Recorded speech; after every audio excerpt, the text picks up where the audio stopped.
Well, one of the things that you're going to have to figure out when you're attempting to do a conversion, and that is where to put the batteries.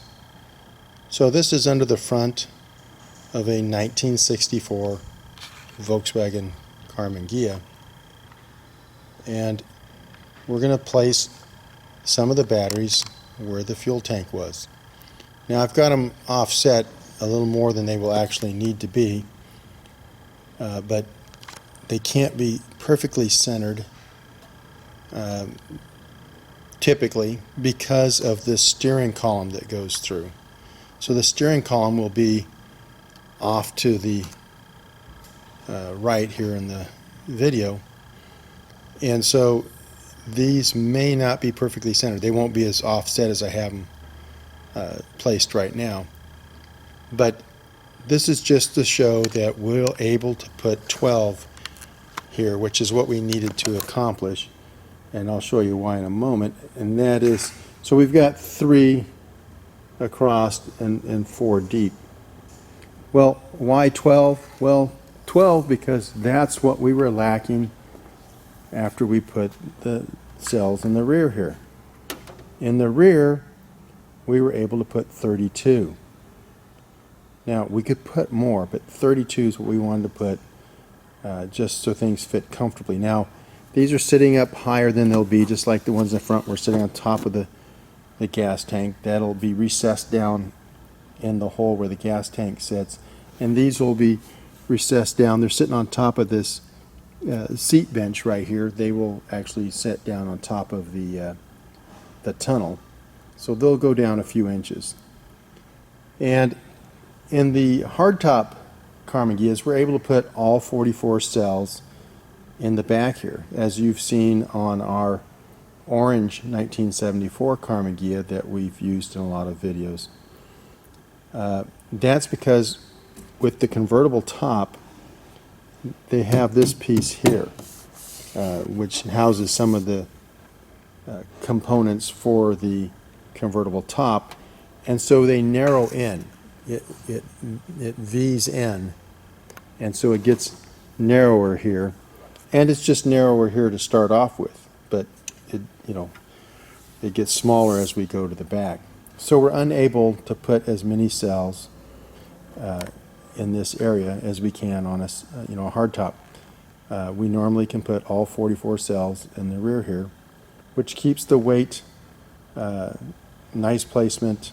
It's down low, and it's right behind the seats, and it still allows access to the area behind the seat. Again, it's much smaller on the convertibles than it is on the hardtops. So anyway, that's what we've come up with on how we're going to do the convertible, and that was based on the area available, the total number of cells desired, and how we could work it out that it would fit. So you can see here we're actually going to have 2 rows of 13, and then 1 row that's kind of perpendicular to the rest of them, that will be 6. And that allows for us to have a rack that will easily fit in the space and do what we want it to do. So as you've seen in other video series, that's always the challenge, to figure out if we can do it. And so considerations not are only volumetric, as we're discussing right now, but also weight. Remember, you have to deal with the converted weight of the vehicle and the gross vehicle weight rating, and you better have a margin between the two of those, because that's your payload. That means, do you have enough remaining weight between the converted weight and the gross vehicle weight rating to carry yourself, passengers, and any cargo? So anyway, we'll let you see what we come up with for the battery containment. These are just laid in place to show you the placement of the cells. But, you know, if you want to do this yourself, the fastest, easiest, and best way to learn how to do this and to do it right the very first time is to attend one of EV4U's 3-day hands-on conversion workshops. Or you can take our online EV workshop. Either way, you will learn everything you need to know to convert any vehicle or a vessel. You want to convert your sailboat, your patio boat, your houseboat, your ski boat. You get the information necessary to be able to do those things. Your ATV. And so not just a vehicle, motorcycle, same thing. They all use the same components. And we give the information to calculate, you know, what size components and all the other characteristics that are necessary to make sure that your components are compatible with your conversion vehicle or vessel, and that you don't waste any money and you do it right the first time.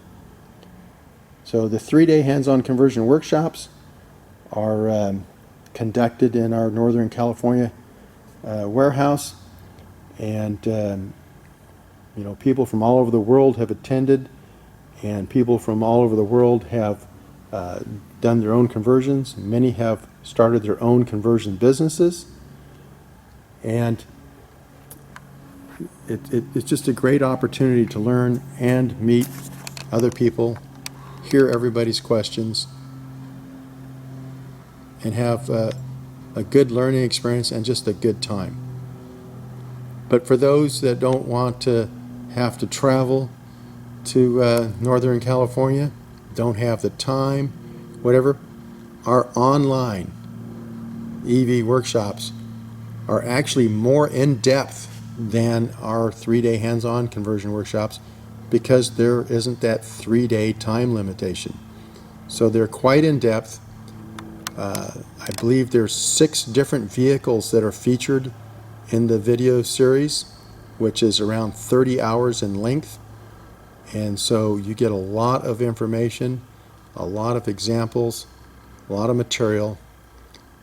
But the upside of the time and location is that you can do it from anywhere at any time. It's online at your convenience. Once you sign up and register, you're able to watch the material anytime you like. And then, of course, with both workshops, either online or in person, you get an hour of free consultation. And so once you've taken the workshop or viewed the workshop online, if you were to have any questions, you can ask us, and we'll spend, you know, as much time as you want, but you get an hour included. So if we know that you're a former workshop attendee, or you purchased the online workshop, your phone call is prioritized. We're going to help you now, and we're going to get you all the information that you want. But they're so thorough, you really shouldn't have too many questions. But, you know, if there was something that you wanted to go over, or something about your individual particular project you wanted to ask questions about, we've done a lot of conversions of a lot of different types of vessels and vehicles, and so we have the experience and knowledge to be able to help you, and are glad to do so. So thanks for watching. Hope to see you in the next video as we continue our short series on the conversion of this 1964 VW Karmann Ghia convertible.